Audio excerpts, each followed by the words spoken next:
મિત્રો ચેપ્ટર 1 વાસ્તવિક સંખ્યાઓ એમાં આપણે મોસ્ટ એન્ટ્રી દાખલા જોવાના છે, રાઈટ? તો વિડીયો ચાલુ કરતાં પહેલાં હજી ચેનલને સબસ્ક્રાઈબ ના કર્યો હોય તો જલ્દીથી ચેનલને સબસ્ક્રાઈબ કરો અને નોટિફિકેશન પર ક્લિક કરો કે જેથી કરીને આપણે કોઈ પણ વિડીયો મૂકીએ તો સૌથી પહેલાં તમારી પાસે આવે. તો આજનો વિડીયો ચાલુ કરીશું.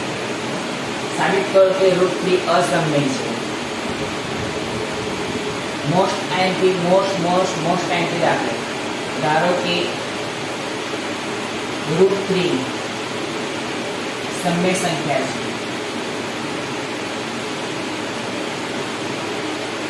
માટે √3 બરાબર a/b, જ્યાં a અને b પરસ્પર અવિભાજ્ય પૂર્ણાંકો છે.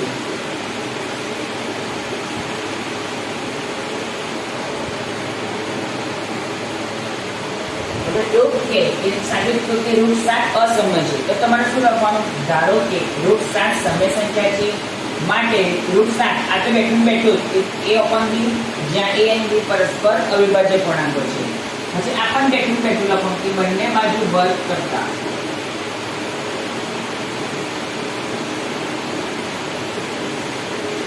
તો માટે √3 આખાનો સ્ક્વેર બરાબર a/b આખાનો સ્ક્વેર. √3 નો સ્ક્વેર 3 બરાબર a²/b². b² ભાગાકારમાં છે તો ગુણાકારમાં જતા રહેશે એટલે 3b² બરાબર a². તો માટે a² બરાબર 3b².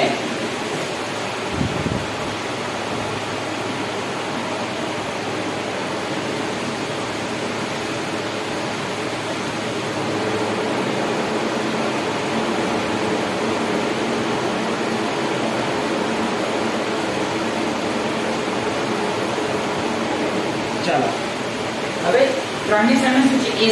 તો લખવાનું કે આમ 3a a² નો અવયવ છે, પરંતુ 3a અવિભાજ્ય હોવાથી પ્રમેય 1.3 મુજબ 3a નો પણ અવયવ છે.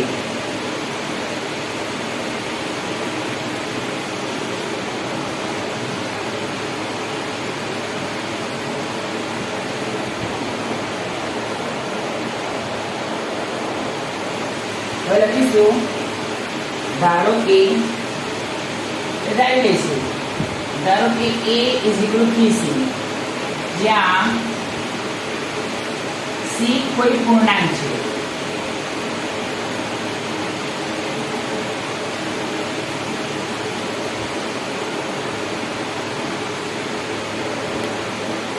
બંને બાજુ વર્ગ કરતા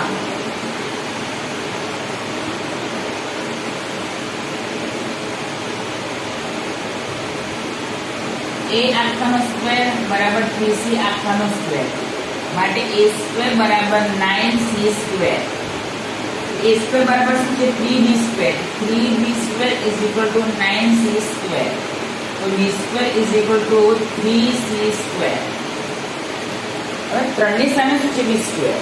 તો લખીશું કે આમ 3a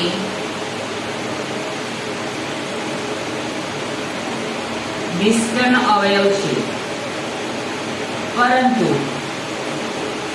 3a અવિભાજ્ય હોવાથી પ્રમેય 1.3 મુજબ 3ab નો પણ અવયવ છે.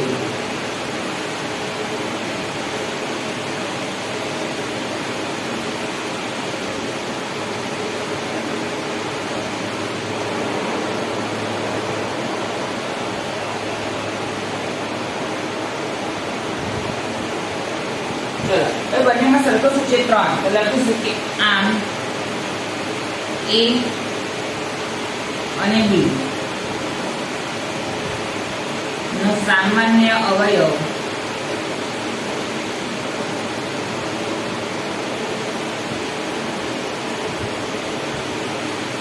3 મળે છે.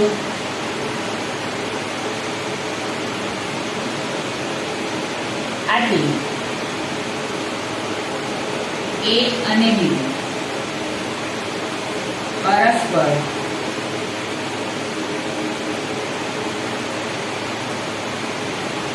અવિભાજ્ય નથી માટે આપણી ધારણા ખોટી છે.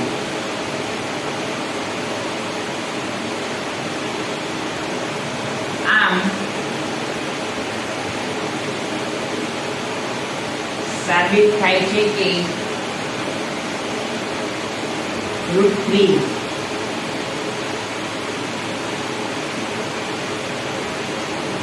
અસમય છે.